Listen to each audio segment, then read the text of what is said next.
Also,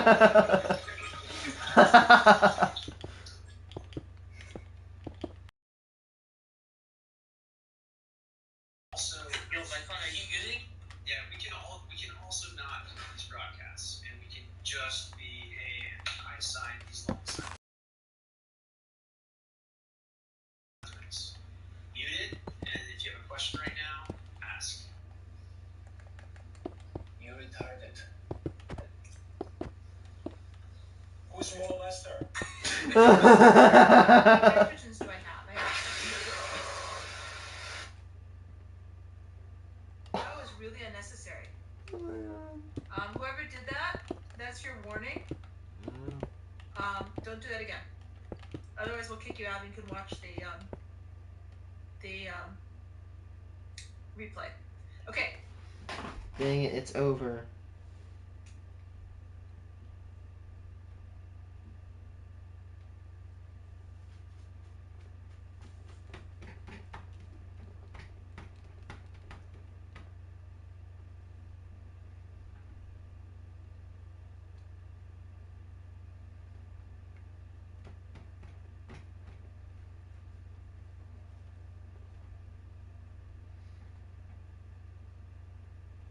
He's like, so what's so bad? What's so fucking bad? Yeah. Oh my god, the Parents Story Kids Electronics dude. Video games. I think this guy does. No school. You want to be a fucking bum? Do you want to be a bum? No.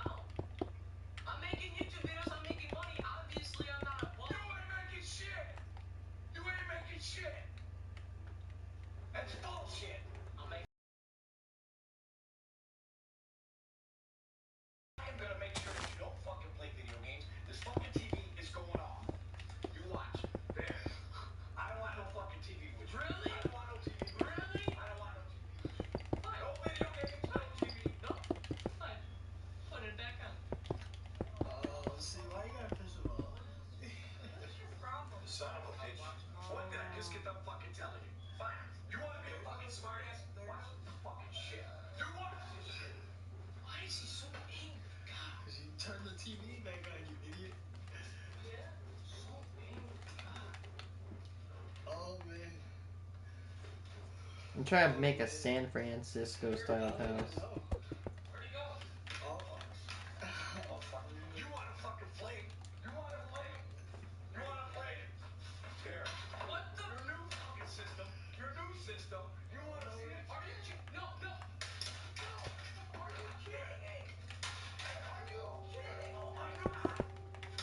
Your new fucking system. Your new fucking system.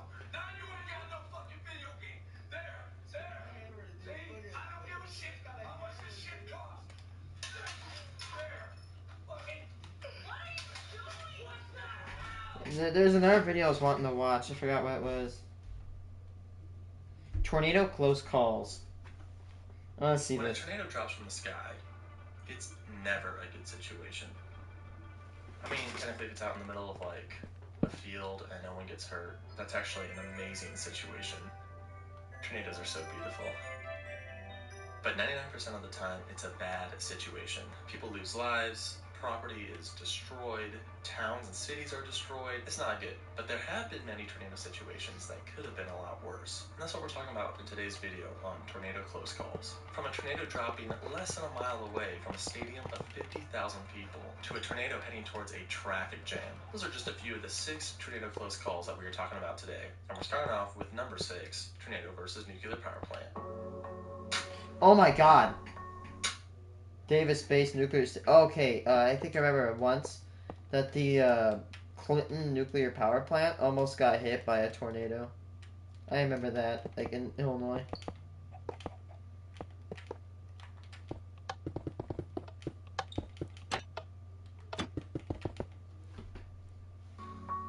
Now, 2 things that definitely do not mix are nuclear power plants and tornadoes. And on Wednesday, June 24th, 1998, that very thing happened when an F2 tornado struck the Davis-Besse Nuclear Power Station in Oak Harbor, Ohio, some 25 miles east of Toledo. The funnel cloud was spotted by several workers near the cooling tower just before it struck. The damage was pretty minimal, however, the switchyard of the plant was destroyed. and access to outside power was completely cut off at 8:42. This resulted in the reactor of the plant automatically shutting down. At 9:18 p.m., a low-level alert was issued. Until external power could be restored, the plant's emergency diesel generators kept vital facility safety systems running. Fortunately, external power was quickly restored and a nuclear catastrophe was avoided. After the incident, the Nuclear Regulatory Commission sent a team of experts for an inspection. This was an F2 tornado believed to be about 100 yards wide with winds around 130 miles per hour. It does make one wonder, what if the tornado was an F3 or an F5? What if an F5 tornado that was a mile wide destroyed the back of diesel generators? It's pretty terrifying when you think about it. You know, this scenario would make a great disaster movie. Oh wait, this is the exact plot of the 2002 made-for-TV movie Atomic Twister. Yeah, I watched Atomic Twister, not the best movie ever made. In fact, it was kind of cheesy, pretty bad. The transformer just got hit by a tornado. And Stu's dead. But it does make one wonder, what would have happened if a larger and more powerful tornado hit a nuclear power plant? Oh, and by the way, Ohio has had some pretty powerful tornadoes in the past. Wait a second.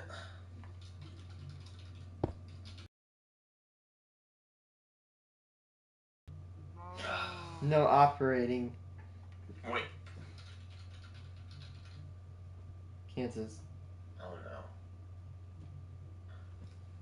We're moving on to number 5, the 2008 Georgia Dome basketball incident.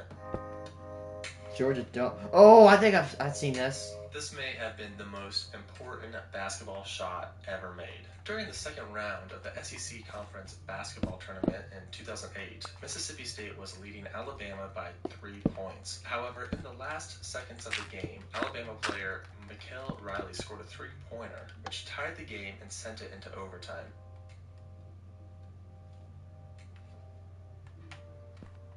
During overtime play, an F2 tornado would hit downtown Atlanta, including the arena where the game was taking place, the Georgia Dome. The exact moment when the tornado hit was with 2 minutes and 11 seconds left in overtime. The moment was captured live on TV.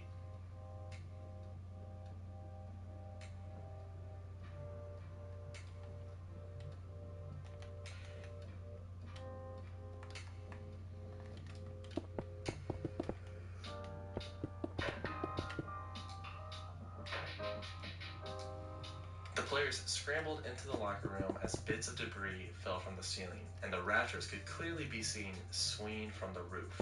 The tornado passed without further incident. However, if Mikel Riley hadn't made that 3-pointer and sent it into overtime, things could have been a lot worse. This would have resulted in the game being completed shortly before the tornado hit, which would have likely resulted in thousands of people exiting the Georgia Dome on the way to their cars at the exact moment of the tornado. They would have been completely unprotected, and it's likely many would have lost their lives. I mean, look at some of the damage in downtown Atlanta. You would not want to be outside in this. Thankfully, Mikel Riley did make that 3-pointer, and it was fortunately just another tornado close call. Yeah. And before we get to number 4, a quick word from our sponsor, Morgan & Morgan. Oh, I recently slipped close. tornado drills in the hallways during our school days. Usually it was just a fun time where we got a break from the mundane classroom activities. However, these drills serve as an important exercise as tornadoes have a long history of hitting schools. And there are 2 close-call tornado school disasters I want to talk about. First off, let's talk about the 1990 Plainfield, Illinois F5 tornado. At around 3:30 p.m., an F5 tornado struck the Plainfield High School, completely destroying portions of it. Briefly before the tornado hit, the football team quickly ran inside and took shelter in a hallway. Meanwhile, dozens of volleyball players in the gym heard an alarm hit by the dean in the office to take shelter. They, too, rushed into the same hallway as the football players. Right as the last student exited the gym, the tornado completely destroyed the gym. In fact, the only portion of the entire school that survived was the hallway that the students were taking shelter in. What if the dean hadn't hit the alarm? What if the tornado had hit an hour earlier when school was still in session? Unfortunately, 3 faculty members in the school would lose their lives. The situation could have been much worse. The second close-call school disaster I want to mention is Joplin. The 2011 Joplin EF5 tornado was the worst U.S. tornado disaster since the 50s, resulting in 158 fatalities. 2 schools were completely destroyed by this tornado. Joplin High School and Joplin Middle School. The security footage is well known and has been seen millions of times. Thankfully, no one was in either of these schools at the time, as it was a Sunday and the graduation ceremony had already finished. But what if it had happened during the school week? What if it was earlier in the year? The Joplin tornado was a tragic natural disaster, and obviously it wasn't a close call. It was a direct hit of a major populated area. But thankfully there were many miracles from that day that saved hundreds of lives, and it's still good to remember those miracles as well. Number 3, tornado versus cyclones. There is a D1 university in Ames, Iowa known as Iowa State, and their athletic teams are known as the Cyclones. They're literally named after tornadoes. In fact, they actually got that nickname in 1895 after they defeated Northwestern in a football match. A Chicago Tribune's headline read, "Struck by a cyclone." If you're a big tornado fan like me, then I think you'd really enjoy the Iowa State Cyclones football intro. It's actually pretty sweet. That's awesome.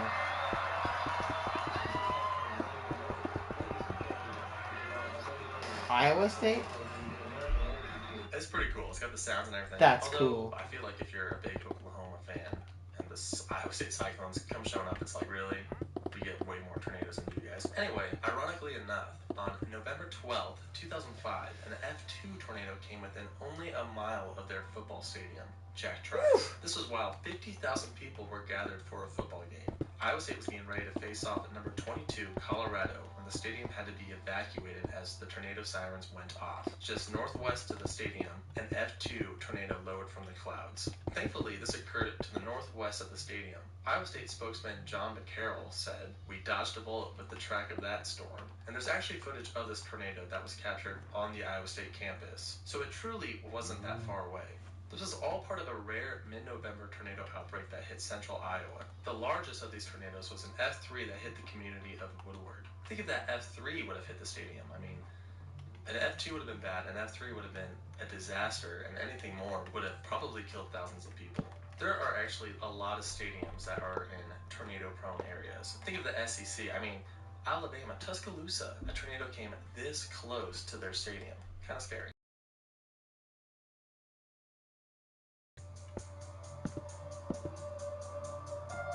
On June 8, 1995, a tornado outbreak occurred over the Texas Panhandle, resulting in 30 tornadoes. A few of these tornadoes are quite notable. One F4 struck the western side of Pampa, Texas, and destroyed over 250 businesses and homes. The tornado was well documented, and several videos can easily be found on YouTube. Another F4 tornado that struck near Kellerville was initially rated an F5, however it was later downgraded after further surveying. And while I could do a whole video on this outbreak, today we are only talking about a specific F2 tornado that dropped down just northeast of Pampa. This particular tornado thankfully took 0 lives and stayed out in open country. However, it came very, very close to hitting the Jordan Unit prison. The close call was captured by Martin Lysius, and a video can be seen here on YouTube.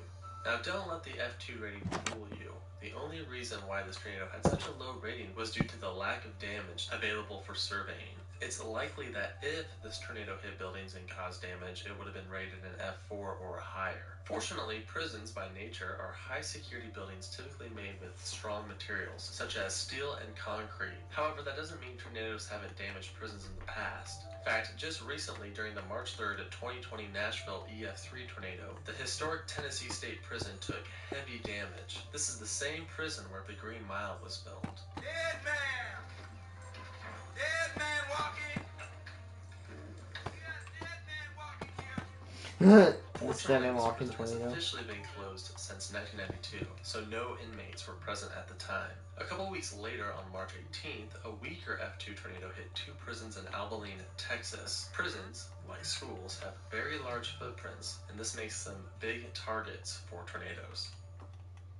And the number 1 close call on our list, the massive 2013 El Reno tornado. Yeah, if it would have gone into Oklahoma This City. particular tornado, I'm sure many of you are very familiar It almost went with. into It is notable Oklahoma for being City. one of the largest largest, if not the largest, tornadoes ever recorded. This massive monster was 2.6 miles wide and also featured wind speeds of 296 miles per hour, making it arguably not only the largest tornado of all time, but also the most powerful tornado of all time. It formed on May 31st, 2013, just west of El Reno, Oklahoma. Its path initially went southeast before rotating north and dissipating. And look, you can even see the tornado scar from space. You might be wondering, okay Jake, how is this even a close call? Well, fortunately, this massive tornado occurred over open country and only managed to destroy a few buildings. This is the reason why it was given an EF3 rating. There just wasn't enough destruction to rate it higher. Okay, now let's zoom out. Here's the path of the tornado, and here is Oklahoma City, a major metropolitan area with a population of 700,000. So you have the largest and most powerful tornado ever recorded, dodging not only El Reno, which would have been also a disaster, but also a densely populated city. Look how close these homes are together. Oof. This is how wide 2.6 miles is. A 2.6 mile wide tornado with 300 mile per hour winds going through this city would have killed thousands of people. On top of that, this tornado occurred during rush hour, so there's literally traffic jams throughout the city, and in case you are unaware, cars and tornadoes don't mix. Unfortunately, there were still 8 fatalities, including 3 professional storm chasers, the Twistex team, as well as 1 amateur storm chaser. This tornado was so large that many storm chasers didn't realize they were literally inside of it, and while 4 would lose their lives, many others would suffer major injuries. Well, there you have it. That was 6 tornado close calls. Thanks again for watching. Be sure to subscribe. We'll see you in the next video.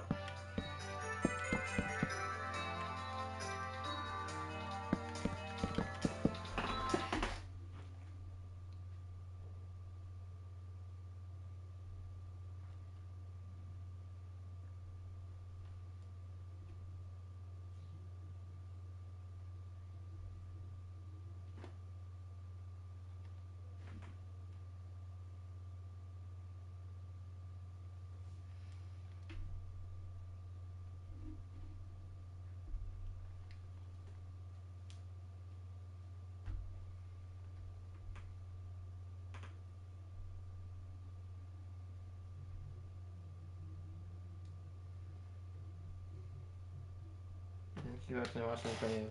Hello everyone, welcome to my channel.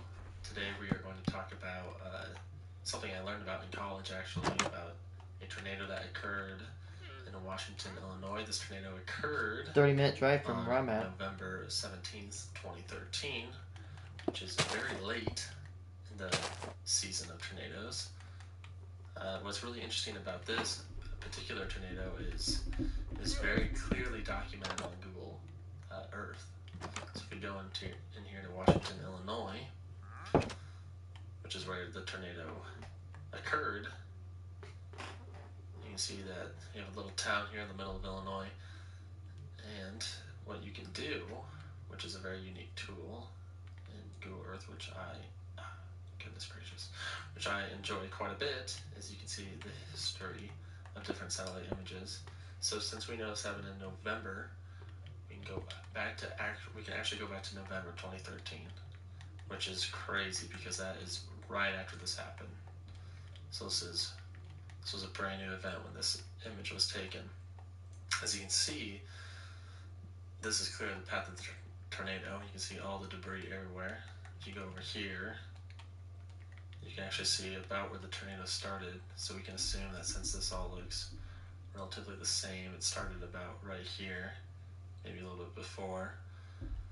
But wow, you can even see some of these houses down here were really affected by it. I wonder if this was protected by trees or what. But you can tell that it was blown this way, so things were being sucked towards the tornado right here. This must have been, so if this is angled about right here, I don't know. But clearly it started about here and it started going this way. And you can just see all of the devastation that this is so recent that you see all these cars lined up. They're trying to help clear debris and help out people who we're in this unfortunate situation, but I mean, there's so many cars everywhere. That's crazy. These are some nice houses too. So you can see that it continued to go this way through the woods, almost, and you can see the interiors, which is just crazy. You can see all the walls and all the closets and all these cars lined up. They're trying to help out. Anyway, it really hit pretty hard once it got to this suburban area. And you can just see, look at this path here. I mean, we're seeing from this pool all the way up to like this house right here. That's a wide path. And it was in a very unfortunate spot. Look at all the cars though, it's crazy. I wonder if you can see people just walking around. Well, you kind of can. Maybe those are some people right there. I don't know, but you can see this image is very detailed. You can see all the debris. So if we zoom out, you can clearly see that the tornado continues to go this way. And looks like that was pulled down into the tornado. And you can see that the grass and all the trees are torn up as well. Now this picture was taken in the wintertime, so most of the trees don't have leaves anyway, but it looks like just anything in this path was torn up completely. Wow. This entire neighborhood is just gone. It's crazy. And look at that, that's just debris. And all the cars, it's really cool to see all the people that came out to help, all the trucks. And over here you can actually see the pattern that the vortex of the tornado made in these fields. And this must have been post-harvest season, so I wonder if that allows us to get a really clear picture of what happens. This house right here looks like was hit, and they got cars there to help. But I mean, look at that. Look at this. It's crazy how detailed that is. Dang, and just little bits of debris everywhere. Zoom out a little bit. And that's just brown. That's just pure dirt. Continue to move this way.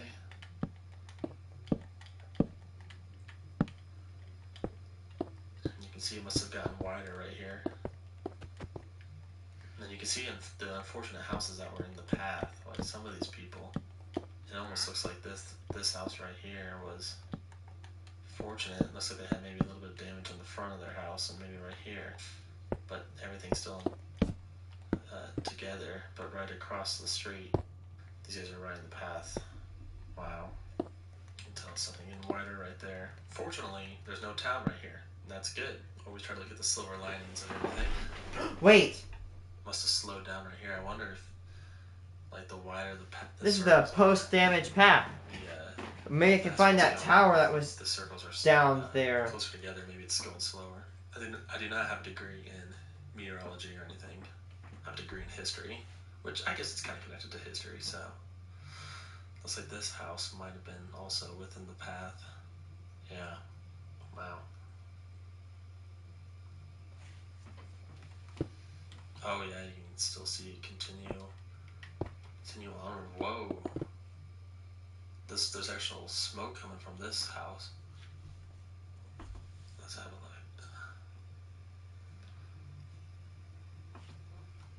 Well, I don't know if, oh, maybe it looks like they're just burning debris. That's what it looks like to me. I mean, you had a lot of things to burn in that situation, so. Look at this detail though. I wonder what causes these lines, if it's like an inner vortex or what, but that's crazy. And you have this marks through here. Anyways, the tornado keeps going. You can see people who were fortunate, people who were less fortunate. Just keeps going and going. Wow.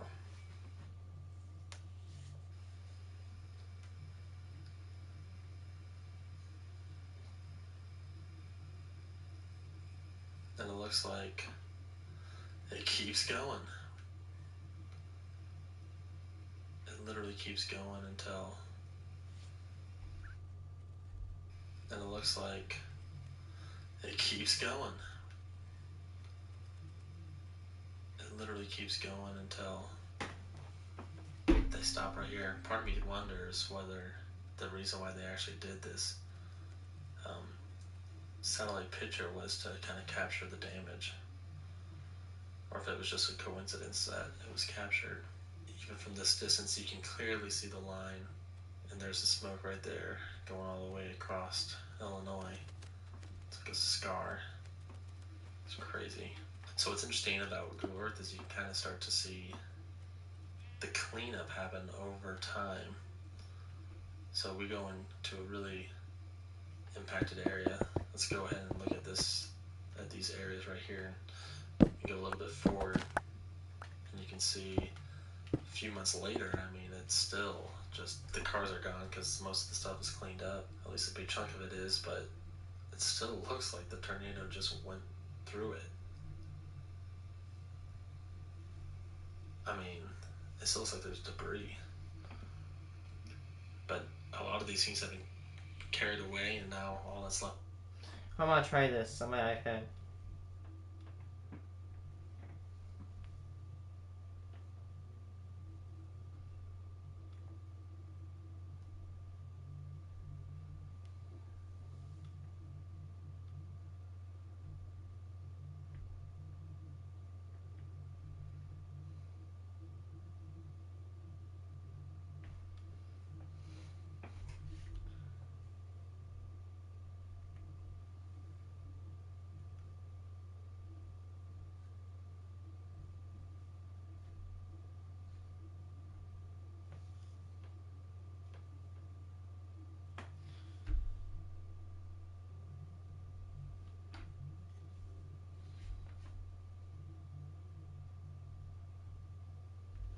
Let's see.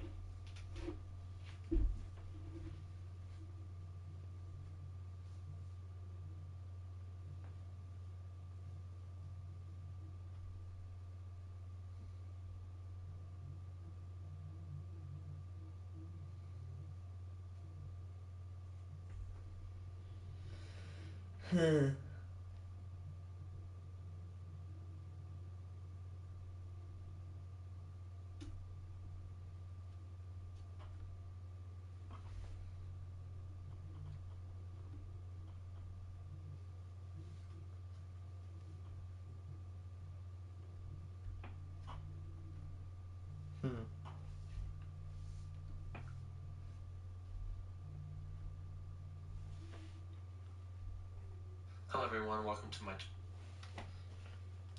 satellite picture was to kind of capture the damage, or if it was just a coincidence that it was captured. Even from this distance, you can clearly see the line, and there's the smoke right there going all the way across Illinois. It's like a scar. It's crazy. So it's interesting. The cleanup happened over time. So we go into a really impacted area. Let's go ahead and look at these areas right here. You can go a little bit forward, and you can see a few months later, I mean, it's still just, the cars are gone because most of the stuff is cleaned up. At least a big chunk of it is, but it still looks like the tornado just went through it. I mean, it still looks like there's debris. But a lot of these things have been carried away, and now all that's left is the foundation, or the basement. I bet you this is the basement and this is the driveway. Wow. I wonder if that's actually a new house. Let's have a look. Yeah, they straight up like fixed that house. Wow, they got on it quick. They did get on fixing those houses This quick. one's probably a new house as well. Oops. Yeah. What's crazy though is that's actually a good thing to look at is you zoom out a little bit, you can see what it looked like right before it happened. And look at that. just an American suburban neighborhood. So clearly, the scars are still there. Let's zoom out a little bit. Now, of course, grass grows back quite quickly. You can still see a little bit of the track of the tornado in the fields. This is only a few months after, and it still looks like it was hit recently. So we zoom in right here. Let's go a little bit more forward. 2016. Some people haven't started to grow back their grass, but I mean, clearly something happened. But even 3 years after it, 2.5 years, you can still tell something went down right here. Hold on, what is this? Did I miss that earlier? Oh my word, did that just not? Wow, oh my word. This looks like it just barely missed being destroyed. That's crazy. Wow. Yeah, that was fixed up right away. New parking lot too, looks like. Yeah, they completely redid the parking lot.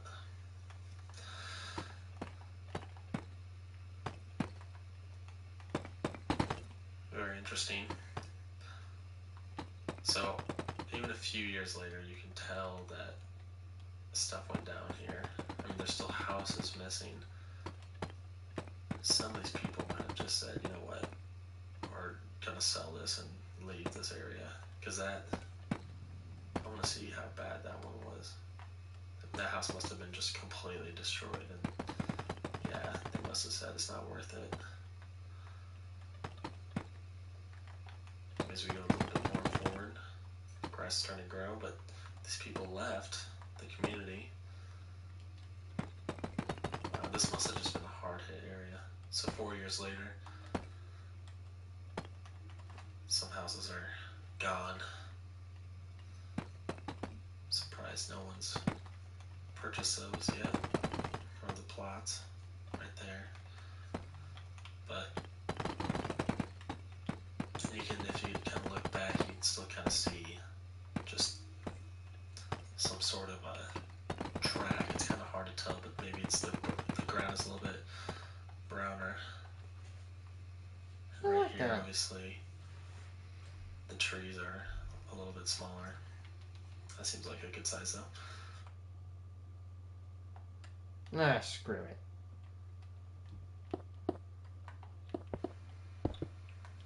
So to go over here, right here is the road. This one should have more of a history of Street View because it's a main road. Fences. Alright, let's see what our histories are. Yeah, so we got 2019. Let's see if we can get one closer to... Well, here's 2011. See, a lot of trees right there. Let's go to 2015. And the trees are gone. Due to a tornado, this house is gone. Looks like something right here is completely missing.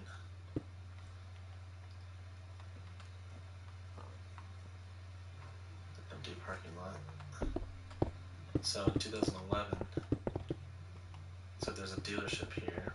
And unfortunately, tornado removed that dealership. Wow. And then even in 2019, we still don't have anything there. Is it still for sale? And it's still for sale. Wow. Free advertising for that land. Wow, that's crazy.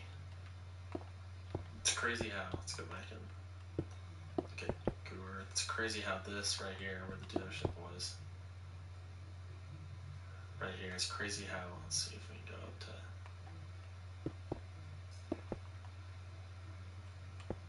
wow, so it's still there. It just almost looks like it was so bad that they decided to not rebuild. Even in, wow, they even fixed it, so yeah. Well, there you have it. That's the history of the tornado path in Washington, Illinois, the EF4 tornado on November 17th, 2013. Thanks for watching.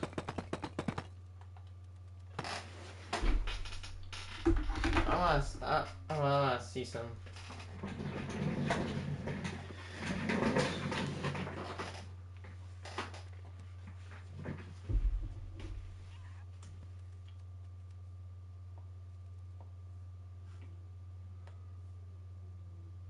I'm trying to search up on my Google Chromebook. Well, thank you. Let's see. Google Earth. How do you go back on history? I'm trying to find this. Well, if you don't know, I actually went to Sandy a few months ago. Actually, like a month ago. And I decided to see if I could build a San Francisco house. Not bad. It's actually not a bad build. I didn't think I'd do this good, but hey, whatever. I have too much doubt. Screw this. I'm not gonna search this up right now. I need a little bit of a snack, though. Yeah, I toasted already. Improvise. What's that mean, improvise? Like, what do you mean? What do you mean by improvised?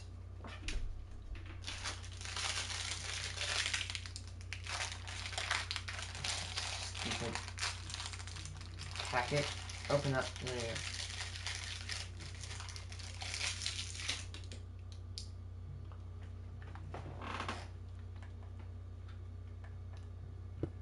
Yeah. Actually, yeah, I've never used a tutorial on any of these builds.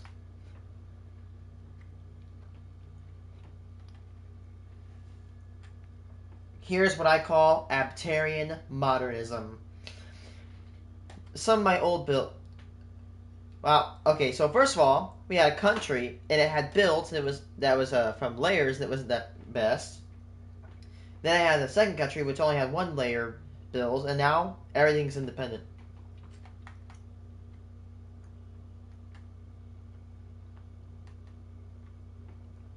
You can see I'm starting to, instead of building these flat blocks with nothing, I'm trying to put 3D dimensional detail onto them.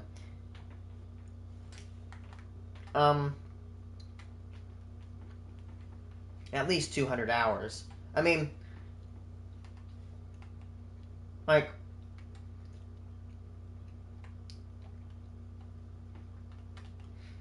all these builds right here, I use structure blocks to make the layers. Even that took a while. This was not structure blocked. This was not structure blocked. And neither these, actually no, yeah, this was structure blocked right here. These over here were not, because, you know, they are different.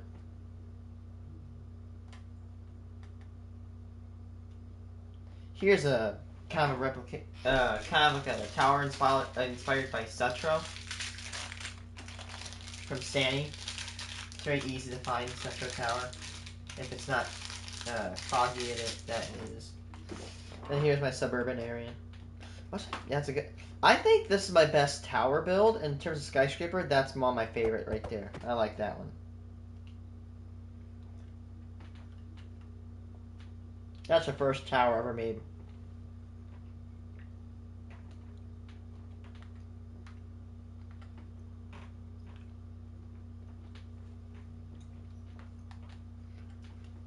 I'm gonna build a mint over here. Here's a national park. Lantern Light Caverns.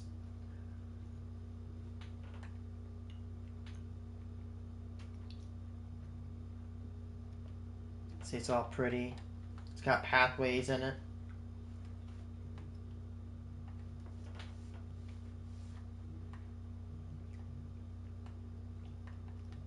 You clear terrain. Oh, yeah, right. Hours of clearing terrain. Thanks. Thank you so much, by the way. A flat world? No. In my opinion, I don't like flat worlds because they're all boring. Like there's not because well, I like to make my builds flow around buildings too. Because look at this. This has personality, right? It's not flat, right? Yes, it takes a while, and it might look a bit odd. Some of the builds, you know. I'm gonna build a mint over here. It is time consuming. However, there is a little bit of a magic trick I pull up my sleeve. Check this out. When you click this bad boy on and you go towards blocks, it flattens. And then when you try to go through other blocks like this, it will not delete it. This is how I actually clear away, like 95% of the blocks I've cleared were cleared with this method.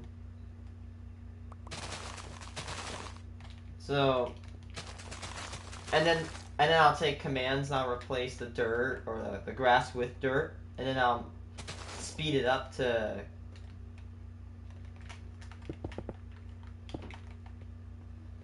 I could show you the commands, but the commands are outdated. They only work because they were made before the update that changed the execute command. However, they're kind of more complicated right now. It's kind of sucky. I had to remember how to do it. Oh, and by the way, here's where things get stupid. Nearly every single area in this game has a power supply. Here, I'll show you. You see this building? Like, let's take this blue house right here, right? Snap. Right? So that has a power supply. Oh, and it gets better. It gets cheesier. Entire buildings have a power supply that controls the lights. Can't see it, but the lights went out in there. Every building has this, by the way.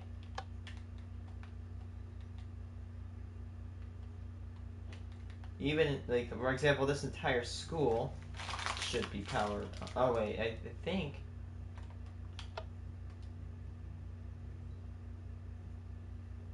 Yeah. Yeah, it would be, but that is, it is extremely complicated.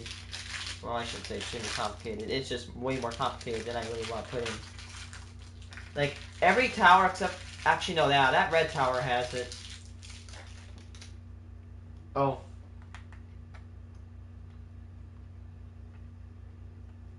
National Weather Service. Wait, what? What's going on here?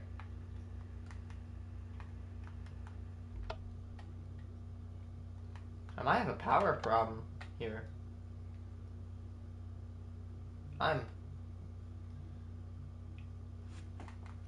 Wait, hold on. Come on. This and the NWS station was like this size on my first world. Now it's been upgraded. It's completely. Oh, yeah, you can go in it. You can press a button. Like you can press, and it issues like warnings and stuff. They're very easy commands to do.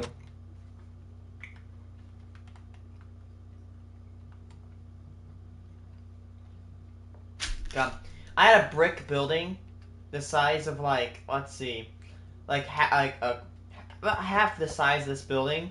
And it was a school. And it was a brick building. Actually, in my opinion, ugh, that was a hideous building, completely disgusting building. Now, unlike the U.S. federal government, I built this school. It has grades 1 to 4, 5 to 8, 9 to 12. High school, middle school, and elementary school consolidated into one singular building with colorful classrooms, flowers, and all this stuff to encourage student growth, not a depressing landscape. And it's even got craps on the top. Craps on the top.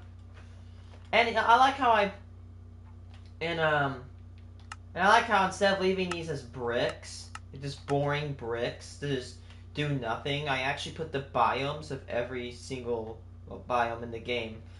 I actually didn't even follow instructions. I actually toyed around with the art.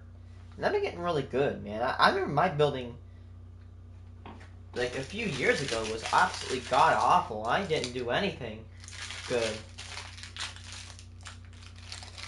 This month it's been a really good month. This month, I built this entire suburban neighborhood. I mean, I've doubled the size of the city this month, man. It's been taking me a while because I'm very slow as a person.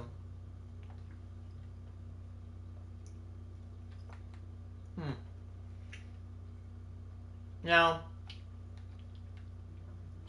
I will say my one weakness is I'm very simplistic. However, like I have to have a bath. There's a bathroom. Oh, crap! Oh.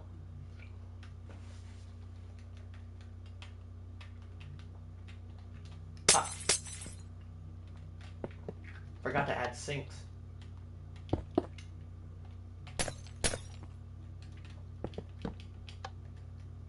Oh, if I ever get this is not a city. The city's almost done. I'm just gonna make countries. I've already got transway areas mapped out. I already got like highway routes. Oh, there goes the pot.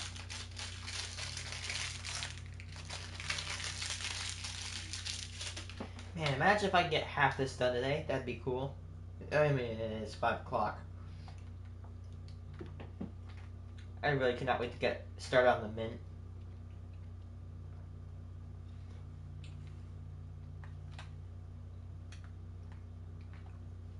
Give me a second, guys.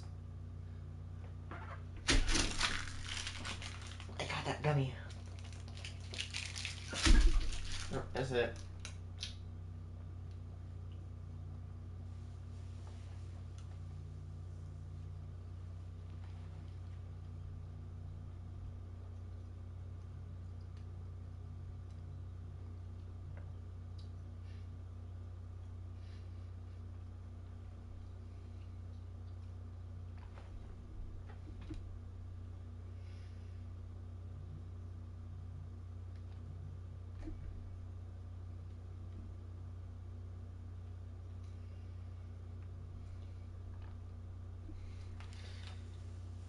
Alright.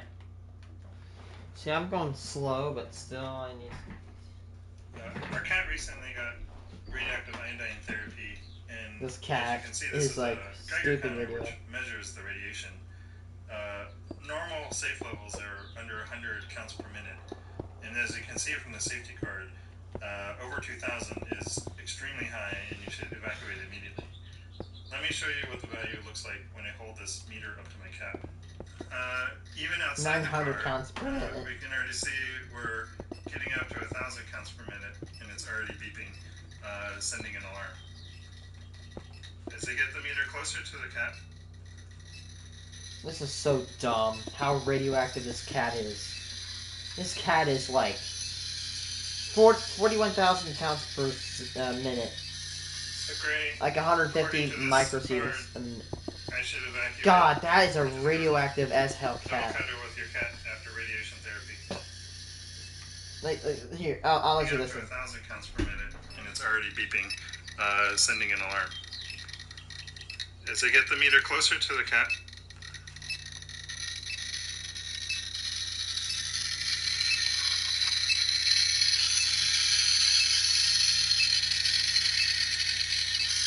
So Gray, according to this card, I should evacuate and report to the government. Don't cuddle with your cat after radiation therapy. Chernobyl claw. The graphite claw. That thing they used to remove.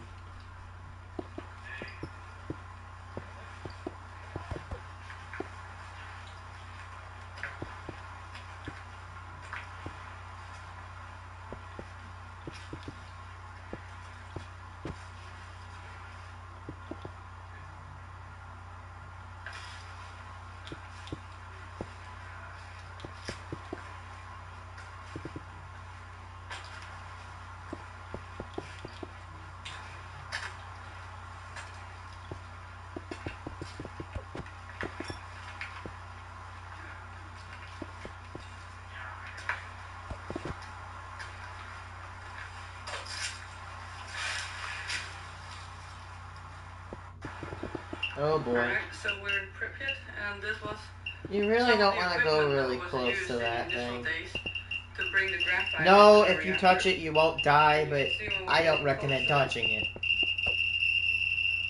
Here it is. It's gonna start screaming for mercy. Being emitted by this. That is the scientific sign for stop what you're doing and leave. 200 microsieverts per hour here as well. God damn, people, don't go near it. Ugh. Don't go near it. Put that thing on a stick. Do whatever you can. Distance. Jesus.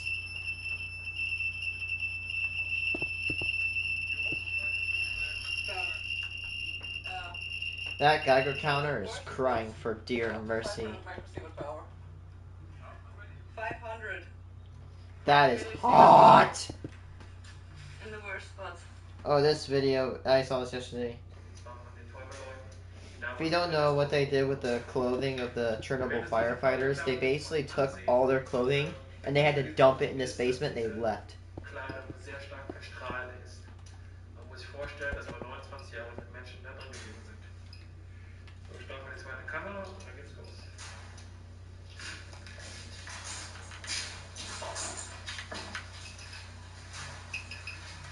Wie man sieht, wir müssen hier ca. 1,5 Mikrosievert pro Stunde.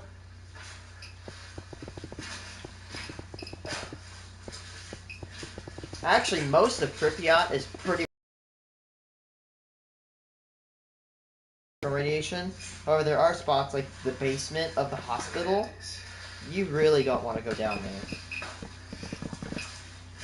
If you go down there without a Geiger counter, you'd rather just shoot yourself or poison yourself, because at that point, you're just risking a contamination. Here's a problem. If I ever go there, I'm going to literally just dispose of my clothes when I return. The only problem I have with going to other countries is I'm really too picky. I'd probably starve to death. I don't know. I don't really like anything. But, yeah. This guy, 0.4 microsieverts an hour. That's pretty tame.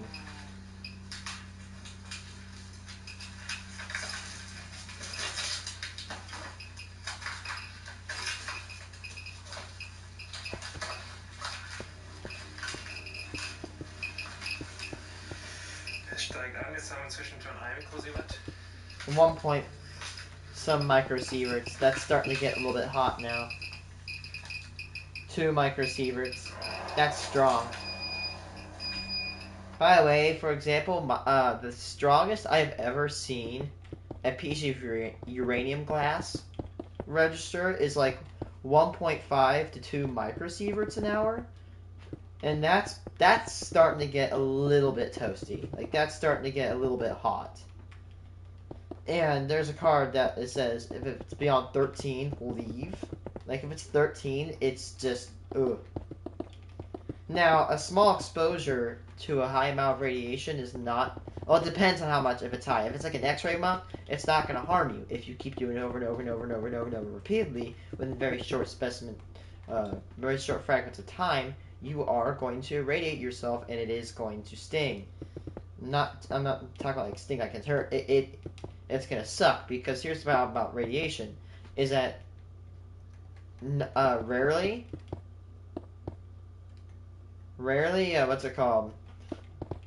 Will you ever experience unless it's really really high, you won't experience the effects of radiation until after you're exposed. You know, when you touch something that's hot, you recoil because it's hurt.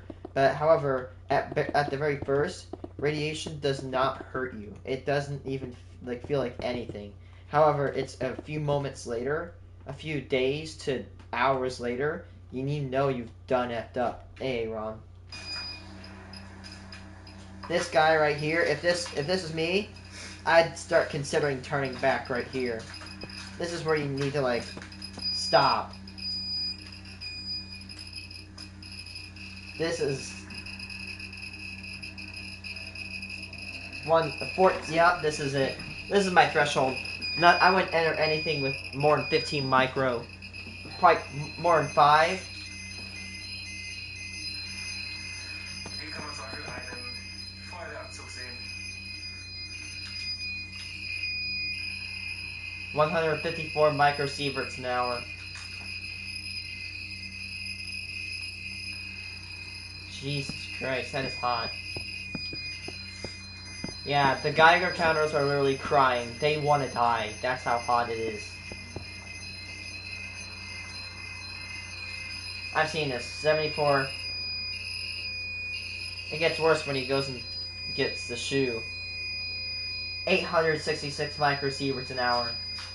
And it literally stops to switch to 2.6 millisieverts. By the way, a millisievert is 1,000 microsieverts, so that's getting 2,000 microsieverts an hour. Wenn wir uns vorstellen, dass Leute diese Schuhe getragen haben.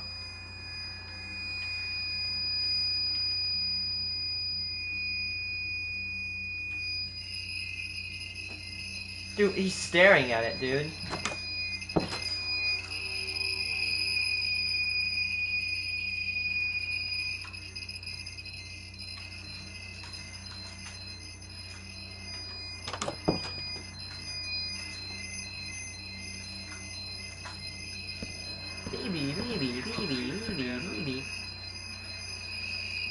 Yeah, that's the Geiger counter saying, stop doing what you're doing and leave. Now.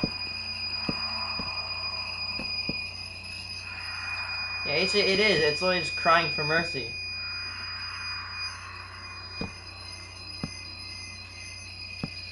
Those dudes have balls. Well, they're probably not going to function anymore after this video, but major balls of steel.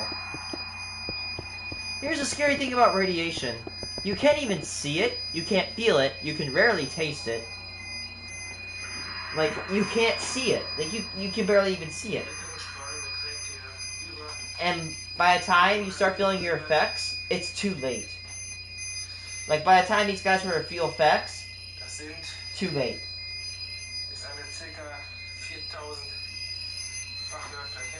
I wouldn't be in there for more than 5 seconds.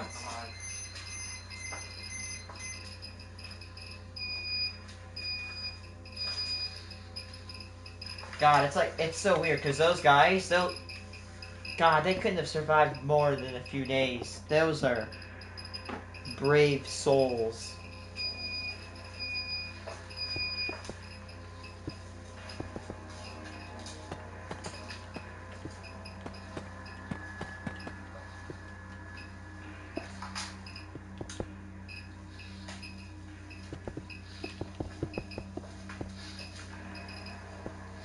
Please make your Geiger happy and go back to a safe spot.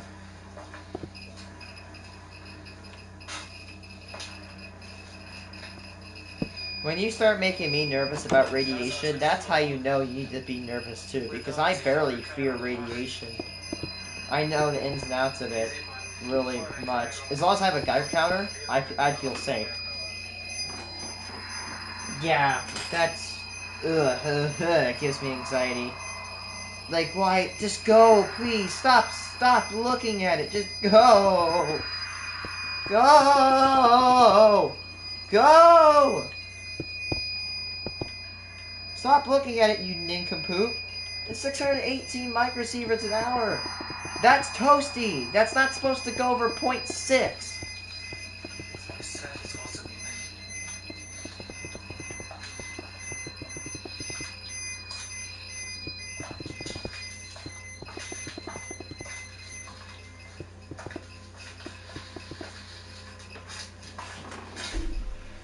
Yeah.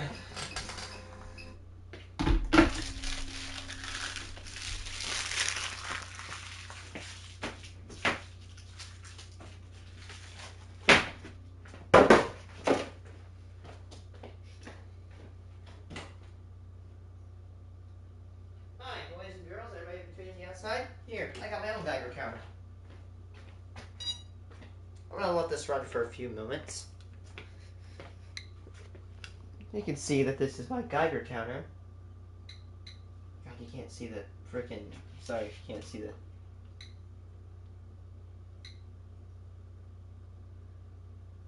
See how calm it is? I'm gonna let it sit. I'm actually gonna. Yeah, it's got 3 pieces.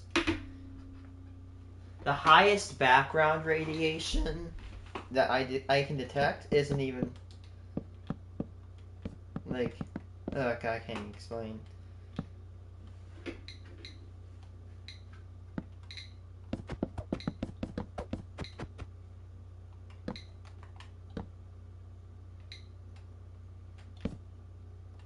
Yeah, so what you're hearing right now off the Geiger counter is what's called background radiation.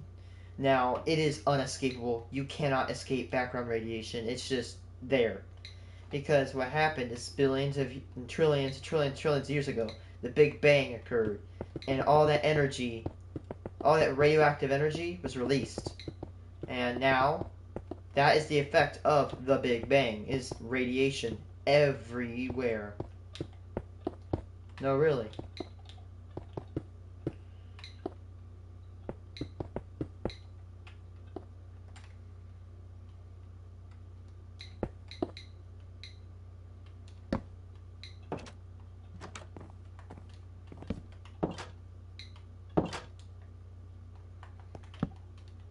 So right now, well, to give you a fair representation, you know, I'm getting 0.1, 0.10 on average microsieverts an hour. So a tenth of a microsieverts, right? Now, ready? Hear how it's slow, it's clicking. Now listen to these guys. Here.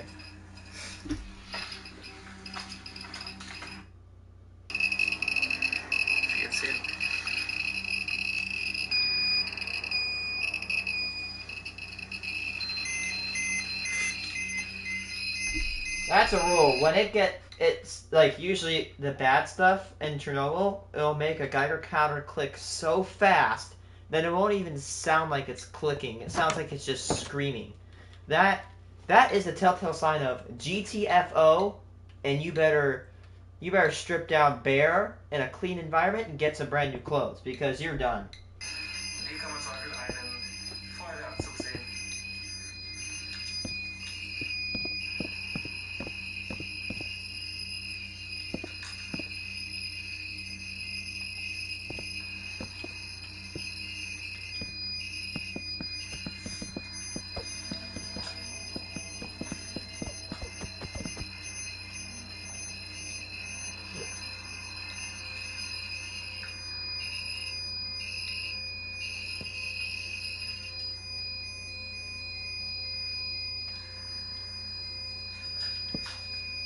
You know that something's so radioactive when something's extremely radioactive when your Geiger counter says F it, I'm switching to millisieverts.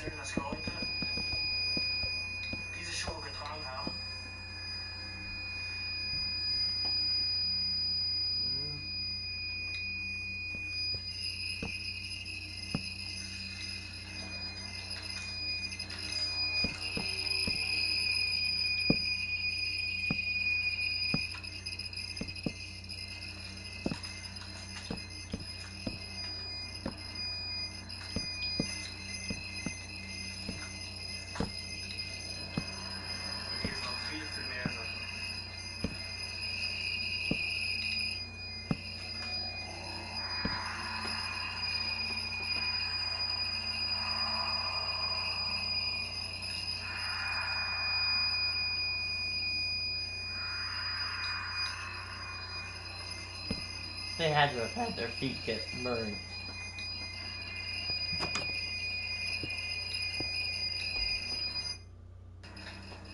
So right now, it's been going for a few minutes, and right now I'm at a low of 0.08 microsieverts.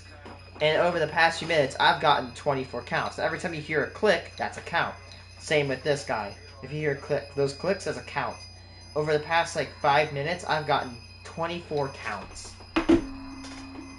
Roughly, I think 5 minutes. And it is at 0.1 microsievert still. So very average. And it's gonna click a little bit hotter down in my basement because of the radon that is present.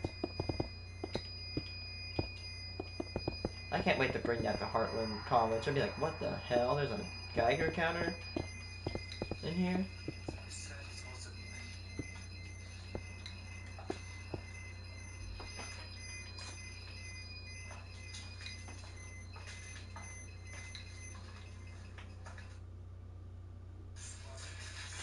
High contaminated hospital of Pripyat.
Masks on to keep the alpha from affecting them.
Nope, there's something that's flicking.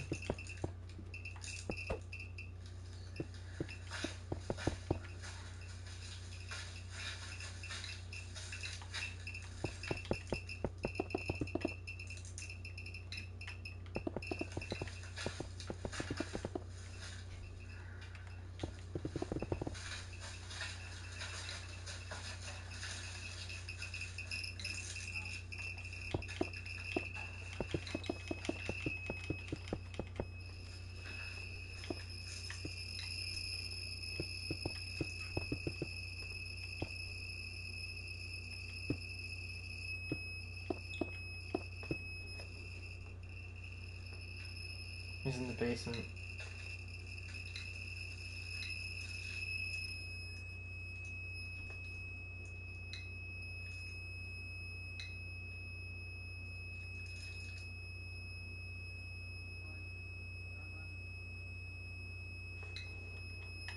Yep, I think it just switched to Millie towards the end.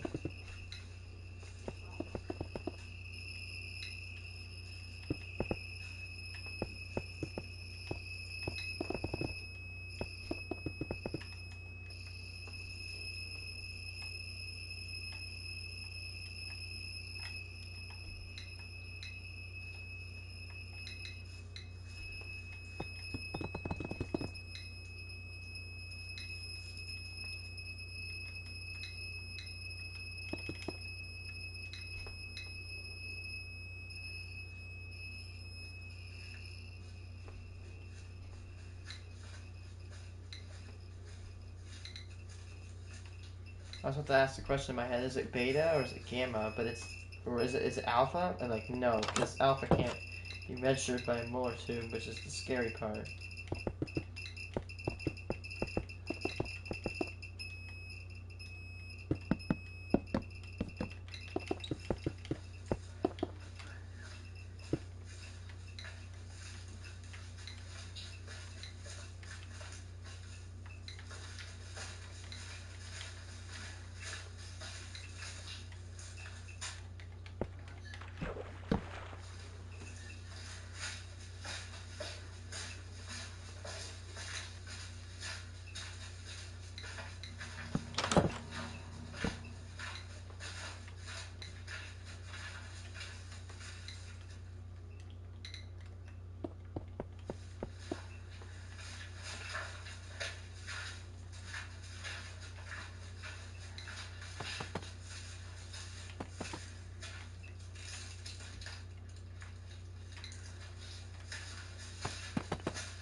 Anyway, please continue, Colonel. Yeah, the chimney had to be removed in order to be able to move the new safe confinement into place. And so that is why we have radioactive material now being stored under the large roof here in Chernobyl Power Plant Turbine Hall. If you rotate to our east, and I'll walk over here, we have here turbine generator number 4, which was the victim of a fire in 1991. It's a And big turbine this hall. fire was brought about by accidental motorization of the coils of the TG4 generator when the generator was offline. This caused a hydrogen fire. Hydrogen was the coolant used in the generator. Brought down the ceiling. You can actually see where the ceiling is a little bit different up there. Brought it down. The ceiling fell onto the feed water pumps. All 4 were disabled for the Unit 2 reactor, and that was the end of Unit 2's working life. Down here, pieces of the turbines, which we think belong to the TG4. So, that's all I've got to say. What's down in here? Those in that room, yeah. The valves. Are those valves? Probably condensate valves, so that, below the turbine is a condenser, and the steam that comes out of a low pressure turbine is condensed back into water with the circulating water from the lake. And so these valves are probably for various condensers, reheaters, feed water heaters. This is fairly used when that turbine is burning.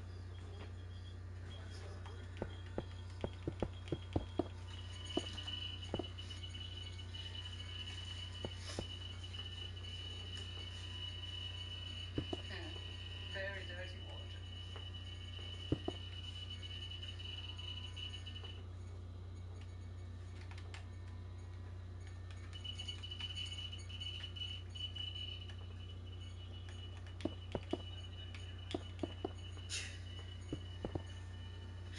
Well, bless you. I suppose it really is a little bit of a filthy area here.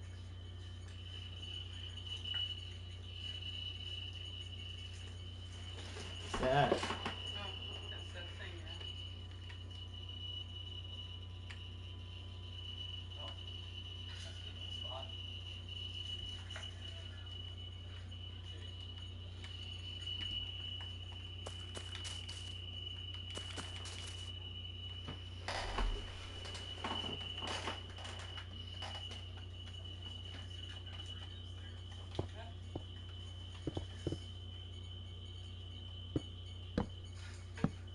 That's why you wear a hot hat.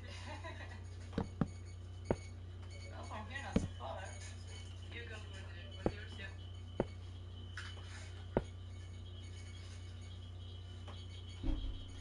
Barely anything. Huh? Yeah, I already did that test by flipping the Yeah. detector around. And that concludes our visit to the hot red area. Thanks for watching.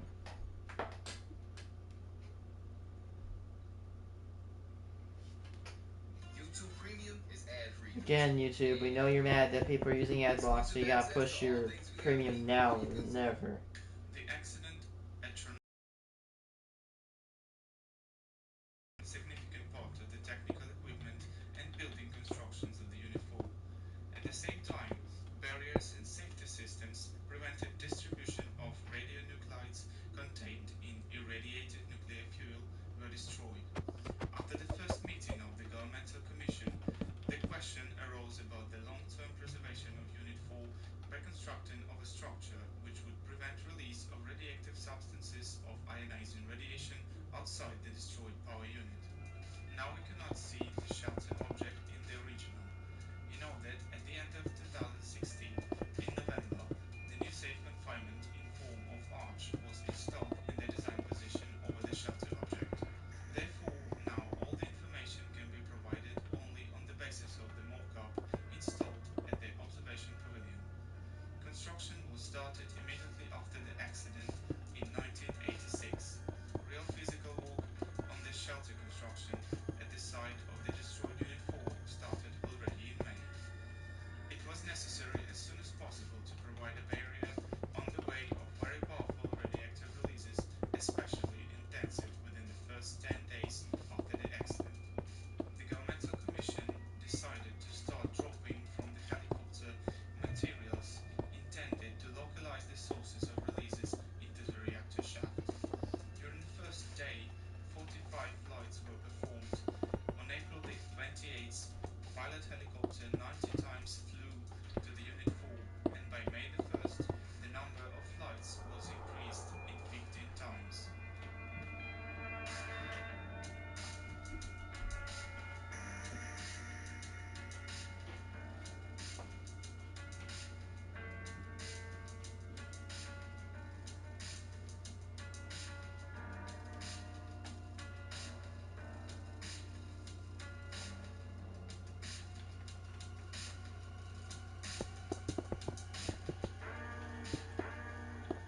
15,000 tons of lead.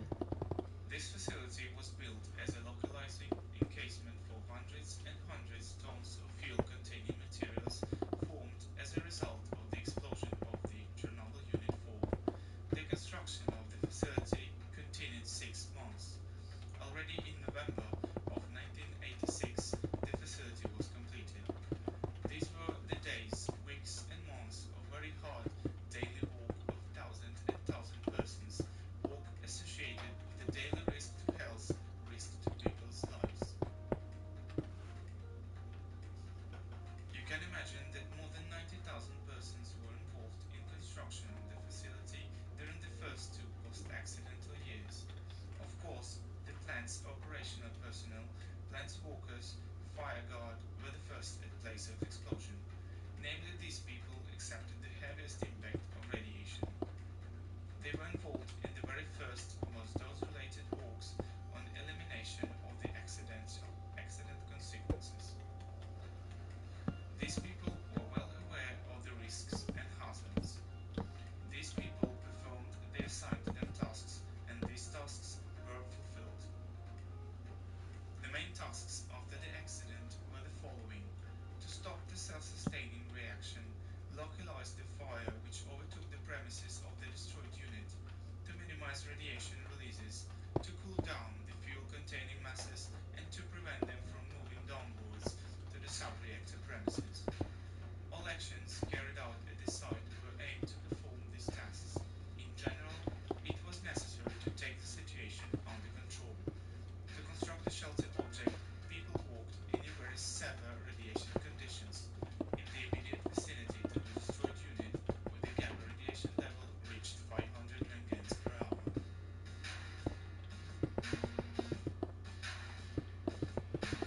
Congrats on for building that. That's probably one of the toughest things to build in human history. I mean, an invisible enemy Directly near the threatening to destroyed destroy reactor, your cells. radiation levels reached 5,000 nangens per hour. Not great, not Worked terrible. only minutes, and during those minutes, they received annual radiation doses. Of course, the personal rotation was permanent. The most difficult task was to build a roof above the shelter object, so-called light roof. First of all, B1 and B2 support beams were laid. It was visually identified that the unit structures were not destroyed, but it was not expedient to speak about long-term stability. In particular, I'm talking about ventilation shafts on which the roof support beams were laid.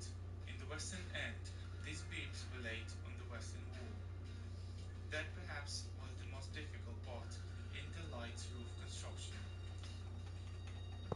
And pipe covering was laid on these beams, that is 27 pipes of rather large diameter. They were laid on the load-bearing roof beams. Initially, it was decided to concrete the roof, but then this decision had to be rejected since there was a threat of its collapse. Yeah, but say it could fall in. It was necessary to create a structure which should be lightweight and durable at the same time. The solution was found: steel sheets laid on a pipe covering. Northern zone structures, northern hockey stick shields, and southern zone structures, the frame with a weight about 1,000 tons, are also supported by these supporting beams. The northern zone of the object, now this is the Cascade Wall, is famous for the fact that radioactive garbage, fragments of destroyed structures, were bulldozed here. All that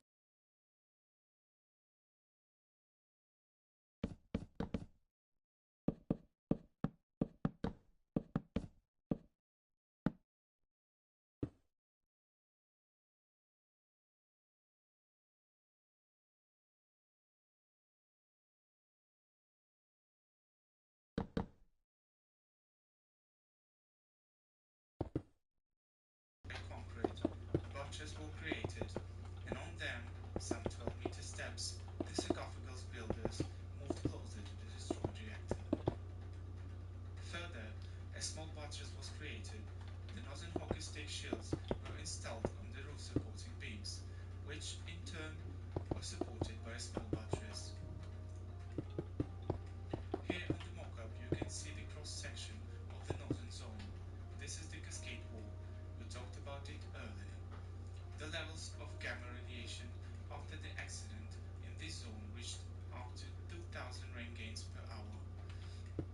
Damn. 3 batching plants were built in the immediate vicinity to the site. These plants supplied concrete for construction. It was pumped inside the object, completely filling the premises, in particular the northern main circulation pump's premise. You can see that is completely concreted. This is RBMK, high power channel type reactor.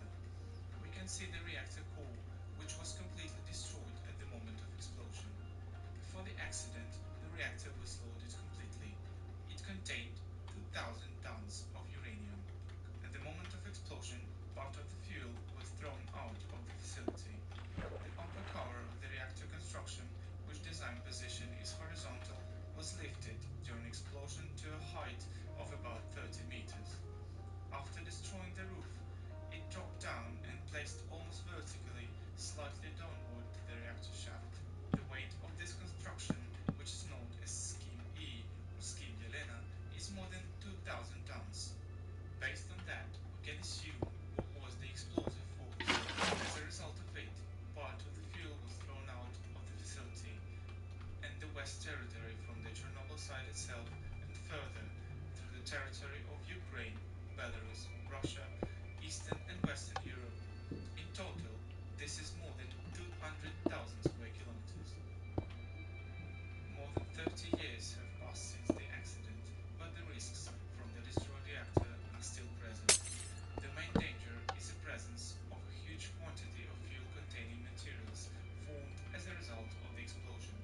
Temperatures at the moment of the accident reached colossal values, about 2000 Celsius degrees. On May the 6th, the bottom slab of the reactor was burned up and the melting masses began their movement downwards into the under-reactor premises. These flowed down lava flows are shown here on the mock-up. During this period of the accident consequences elimination, the main task was to stop these lava flows, since there was a risk that melted fuel-containing masses could melt the foundation slab and penetrate into soils and groundwater. It was decided to build so-called traps for fuel-containing masses to construct an additional cooling horizon. Constructively, this was a reinforced concrete slab which has to be constructed under the foundation of the Unit 4. In order to start construction, it was necessary to deliver all materials inside. Therefore, initially a tunnel was built under the Unit 4 building at a depth of 12 meters. Miners from Ukraine, young, 20-30-year-old guys, not protected adequately from ionizing radiation, in some cases due to lack of personal protective equipment, took part in construction of this tunnel. That sucks. On the foundation slab, additional cooling horizon was built. Pipes of very large diameter were installed directly in the body of the slab. It was assumed that cold water would be pumped through them to cool down the fuel-containing masses, but this facility wasn't commissioned since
central hall itself.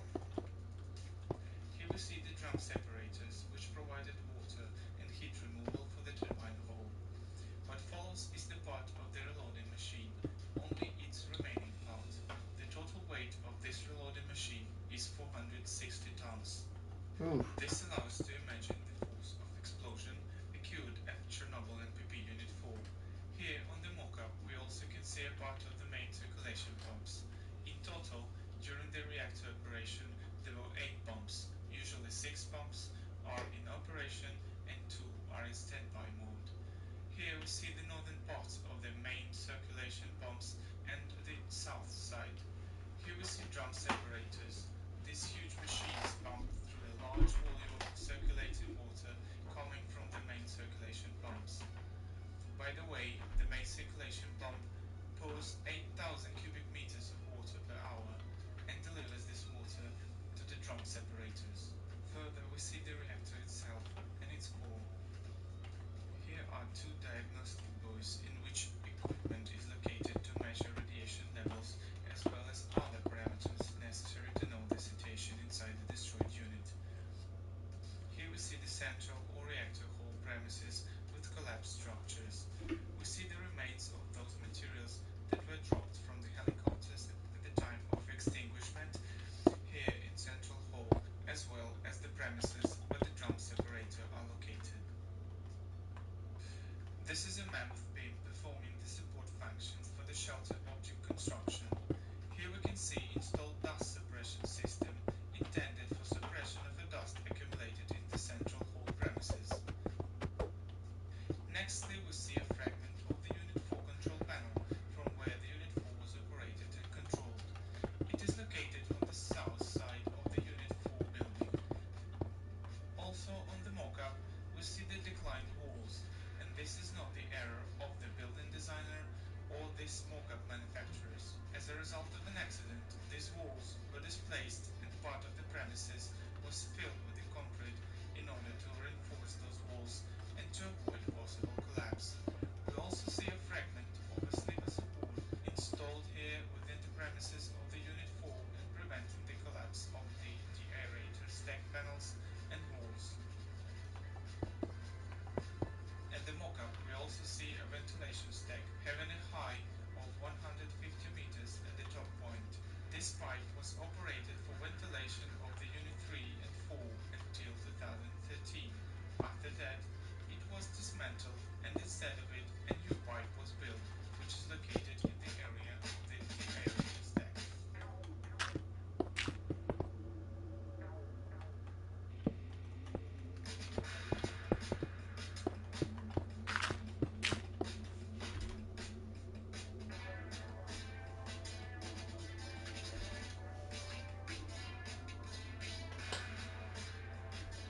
Exploring an abandoned nuclear power plant.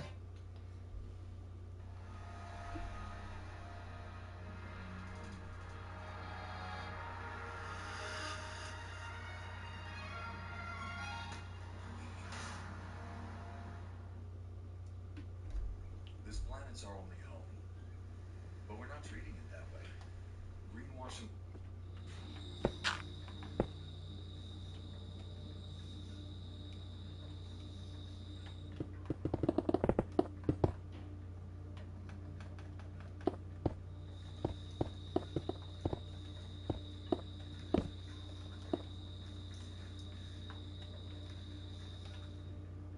I wonder how many nuclear power plants you could build with the materials from every nuclear warhead on Earth. I think every nuke should just be disassembled and used for nuclear power plants. That'd be way better. Way to the site of an abandoned nuclear power plant. It's been over 25 years since the plant last operated. Still would bring a Geiger counter with you. There's cameras. I don't know if they're active though.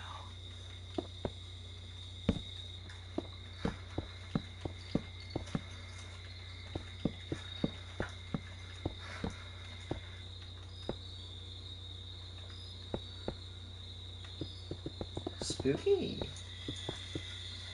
Oh, that's a door open. Holy shit. Holy shit.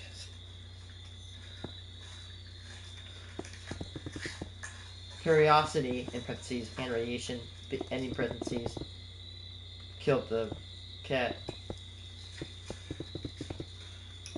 God, is it lit up?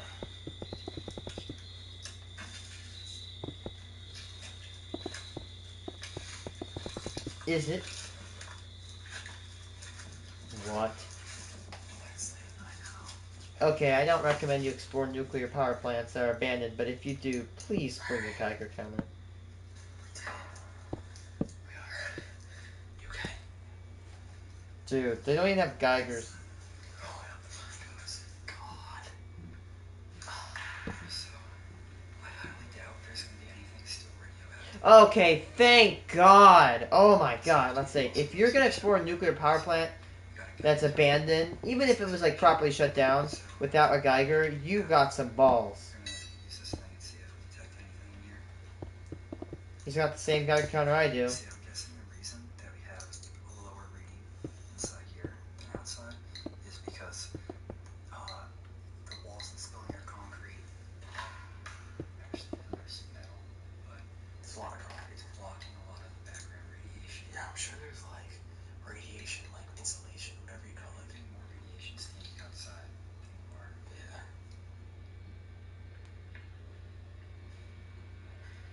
The lights are still It on. doesn't even come across on camera how huge this building is. This is pretty insane right now. Yeah. There is one rule that should be followed here. Besides no trespassing. Don't touch anything.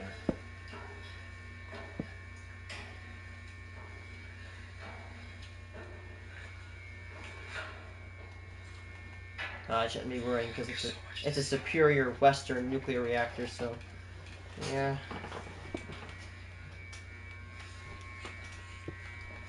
We Westerners, unlike the Soviets, we Westerners know how to build nuclear reactors. So yeah, that's where we were before.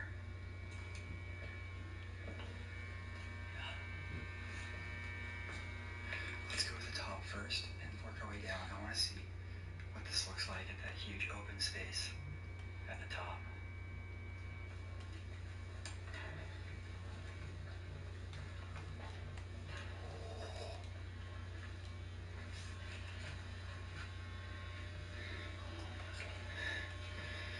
Oh, look at the size of this turbine.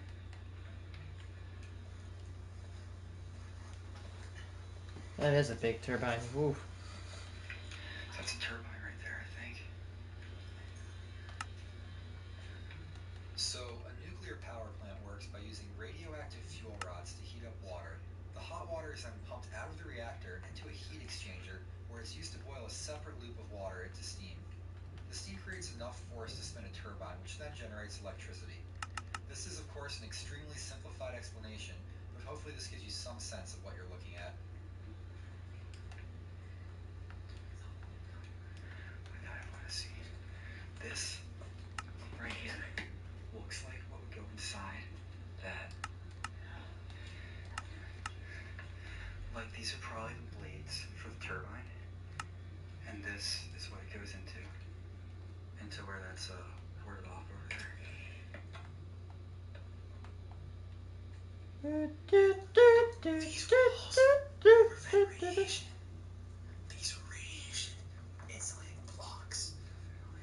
Look how thick that is. That is crazy. Wow. So this was to block out radiation over here. To here. Obviously, it was like an intercom, because look above you. There's a dial tower. No, there isn't. No. Look up.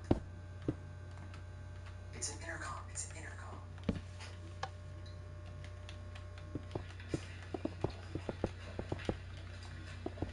This is interesting. Oh, yeah. So clean zones. So which one's the most extreme? Zone 1 is the most extreme. Yeah. The only rule for Zone 4 is there's no use of tobacco or eating. Zone 2.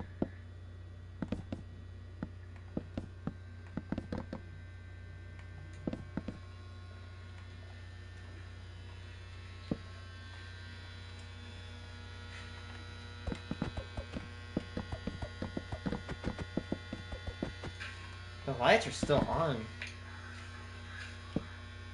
That's just the fuel's been removed from the reactor.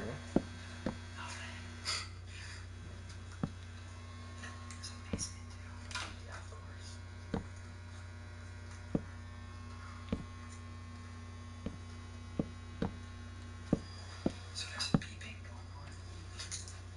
It's for all the lights are turned off. I have no idea what's going on. Could be nothing that they turned off. It might just be random. Yeah. But it started at the same time that beeping started.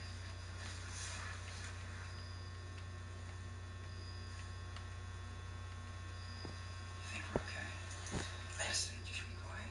yeah, we should be So you inform them before they hear us. yeah.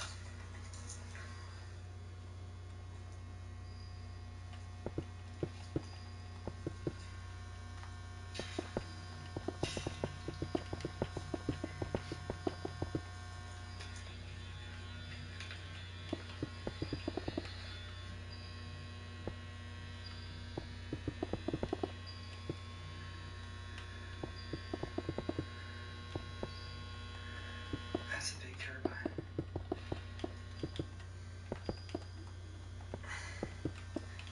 It's massive. That beeping has me freaked out a bit, though. What do you think? Is it too irregular?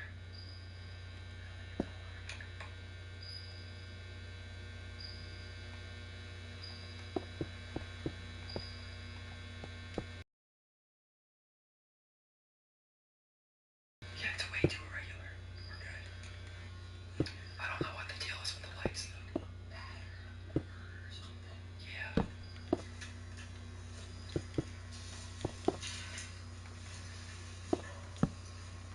What was zone 4 again? Just no smoke?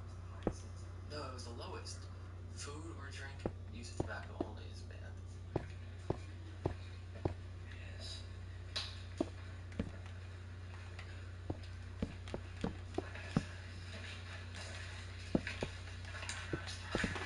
It's talking about like air pressure. Pressure differential. If door does not open, do not force contact.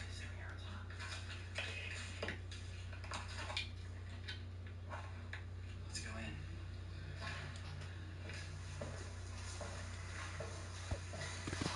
This is a crossover passageway between two buildings. Yeah. This means it must be getting closer to the reactor building.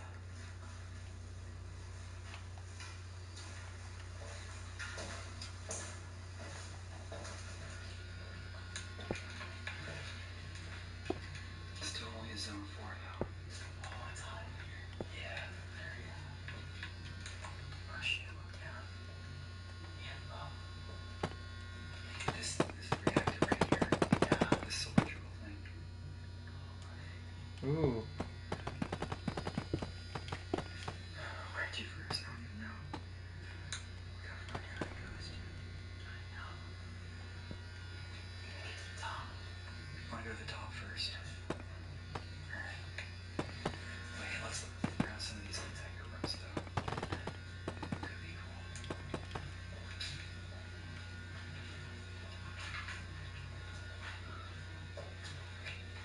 Energize the Geiger counter. That's what I'm doing.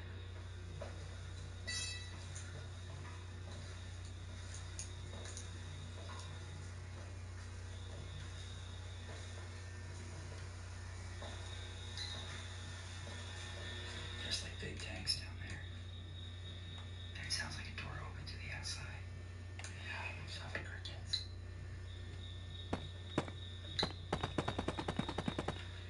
Alright, let's go up.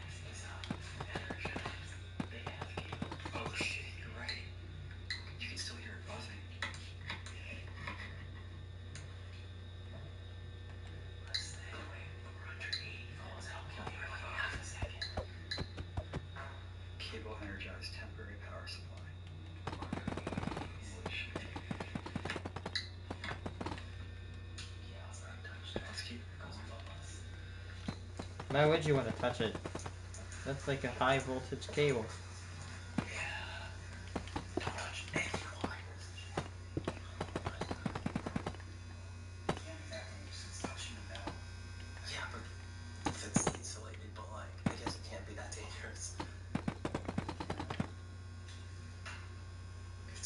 camera.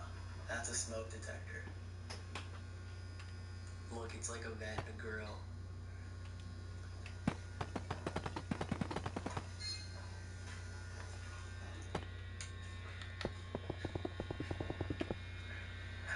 That's old.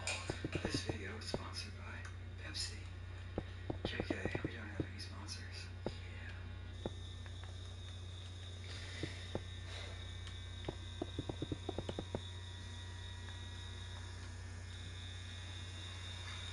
It just keeps going. There's no words for this, dude. Yeah, it's insane. When you collapse, do you think you'd be standing with the sun? Or outside the reactor vent?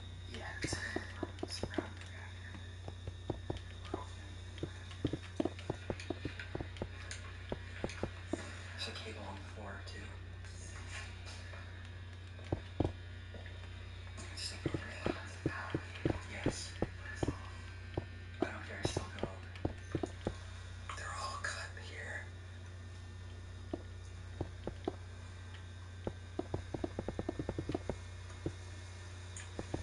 Yeah, you can hear all the energy buzzing around within the facility. Kind of weird. One would think all the power would be shut off. Alright, dude, go up.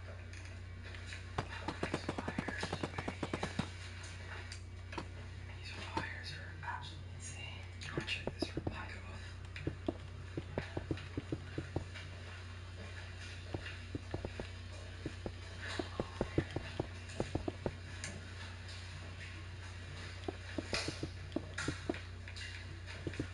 It's like a maze. Oh, we gotta turn around. Look, this is like it looks like some sort of dampener. I have no idea how this would have worked. But, I don't know, I have no clue what that is. Yeah, there's a shock absorber on it over there. Definitely some kind of dampener.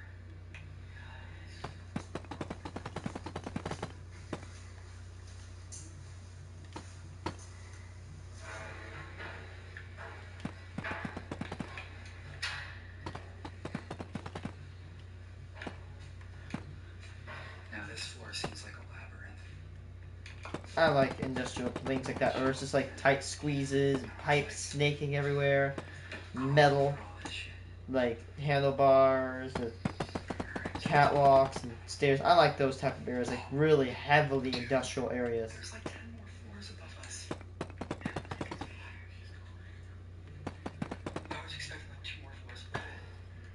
This thing goes on and on. That is. Holy shit. Let's get moving.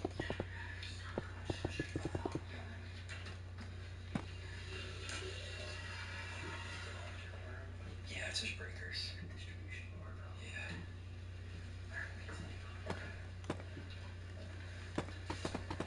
Is it level 15? But it has to be like 15 maybe? Let's explore this floor because it's flat at least.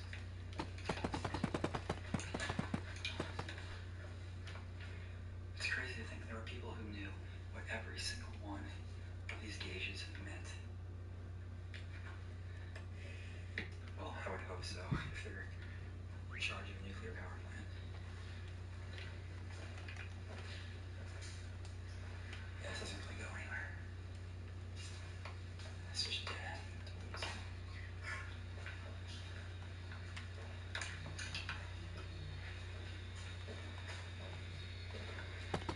It's a little hole.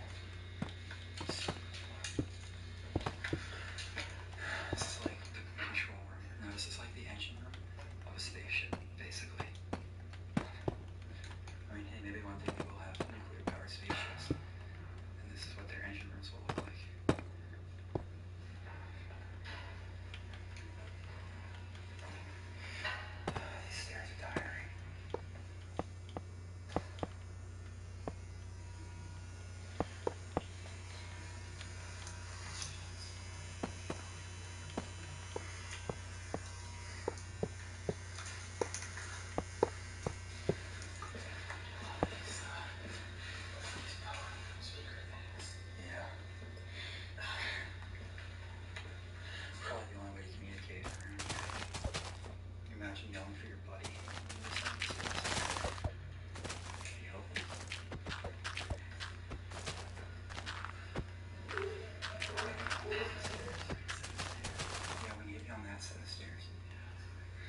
That's it. That's the reactor. Careful with the noise.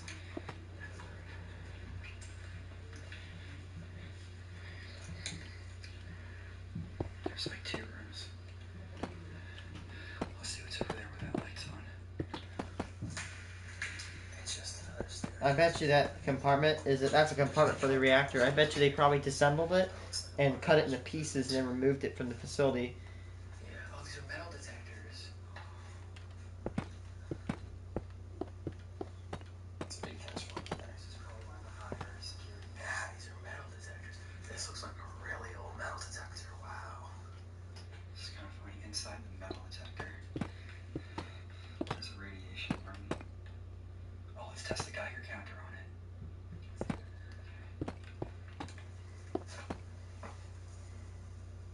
Is this thing on?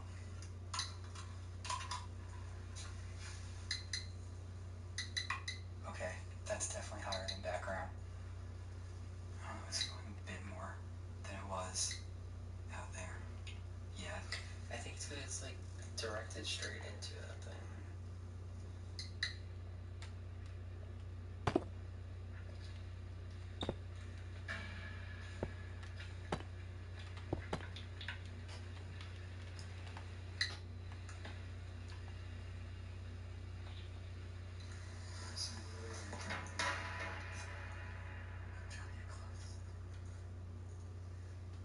That So looks this like is where nuclear fuel rods were stored before they were to be used. they look like The yeah. texture on the walls appears so strange because the surface layer had to be removed as it was contaminated with radiation. I'm getting slightly higher than average readings on the Geiger counter, but nothing unsafe yet. Look, there's catwalks all up in the top there, too.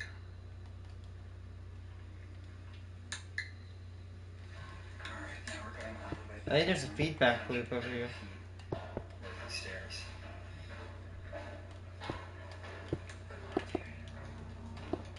Keep your footsteps down a little bit more quiet. Oh man, I got tactical sneakers on.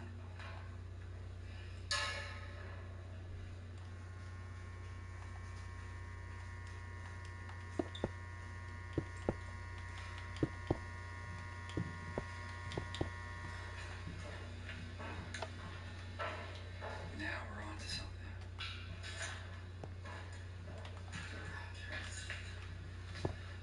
This is nuts. Let's look at the doors right here. First, we have this thick ass door. That is like a 8-inch thick door. That's This is like. Now let's look at the next thick ass door. that looks like a boiler? This entire thing. Wait, This entire thing is a wall. is that it's got benches, so it's not a boiler. It looks like a pressurizing chamber. Look at this. You gotta see this. This is like a pressurization chamber. It is like a pressurization chamber. Just the reactor system. But why would they need to have a pressurization chamber in there? An insulation door right here that goes over.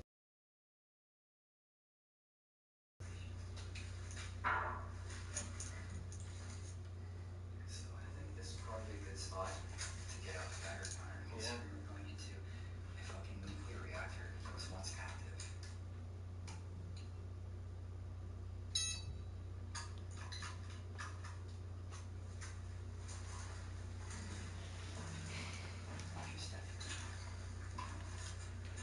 Oh my goodness.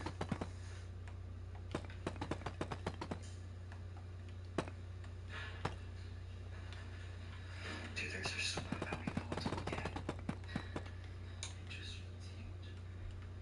Yeah, this had to be like a. You think this was water filled up? Yeah. Like lights and stuff hanging. Okay, maybe it wasn't water. But it probably had different air pressure than the spark in the chambers. Geiger counter readings are extremely low, actually, considering we're inside a nuclear reactor. For reference, normal background radiation, like if you were standing outside the power plant right now, would be like 0.1 to 0.2. Yeah, it is. That's very low. That's lower than I was getting in my room Considering just a few minutes it's ago. supposed to have been decontaminated in the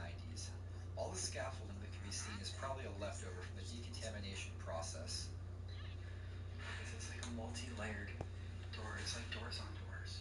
And there's a phone inside the door.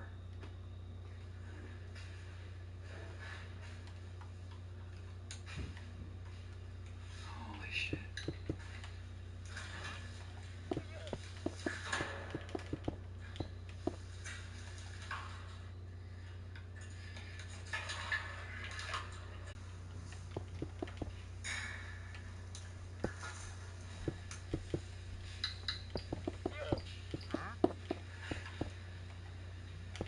I think that's a bag of sand. What's this right here?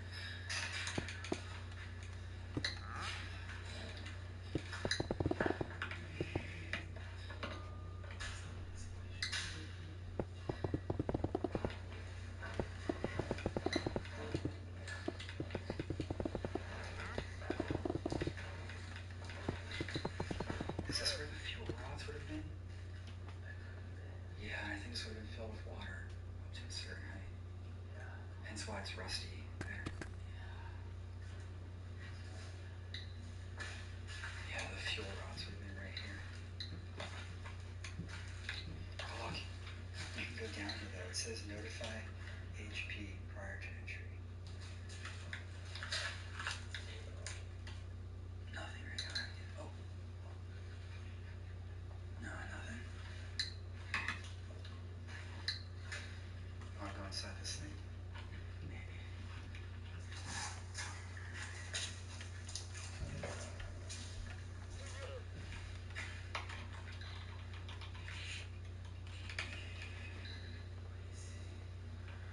Dude, it looks like an alien nest or some shit.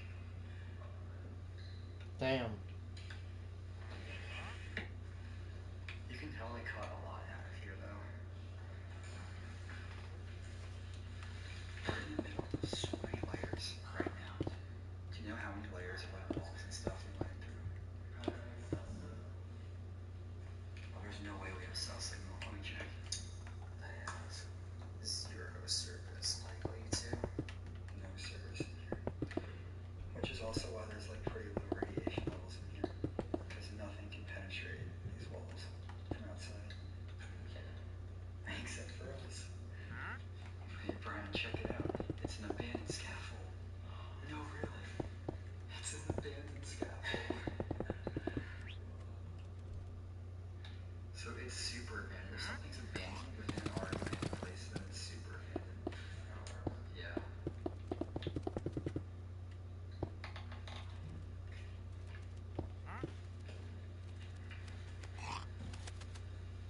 More of the same. Alright, let's go back outside. I want to get some pictures of the door. So, in the first Alien movie, when they go to the planet and they find all the eggs in that grid formation, this is like exactly what that reminds me of. Alright, so we saw everything inside the reactor that we could get to at least. We're gonna head downstairs. Well, this is before we came in. No, we came in one above this, into this room. Well, let's go down even more. Because there's a lot more guards below us.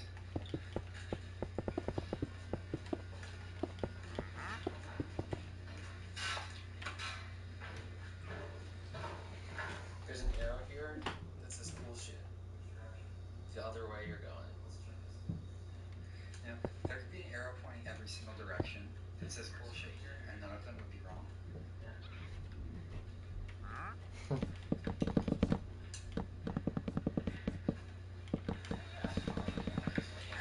There might be an open door.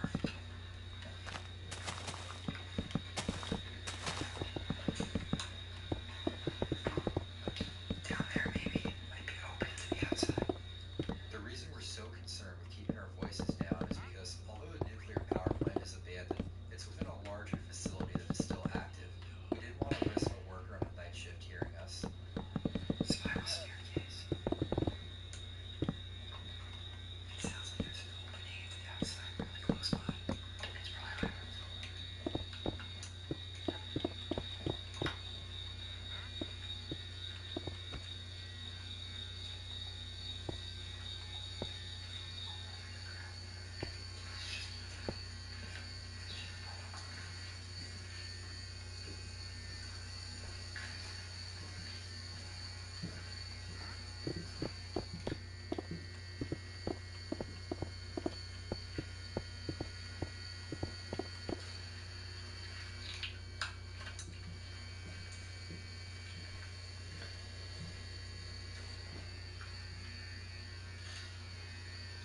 I'm gonna take a break and get ready for my dinner upstairs.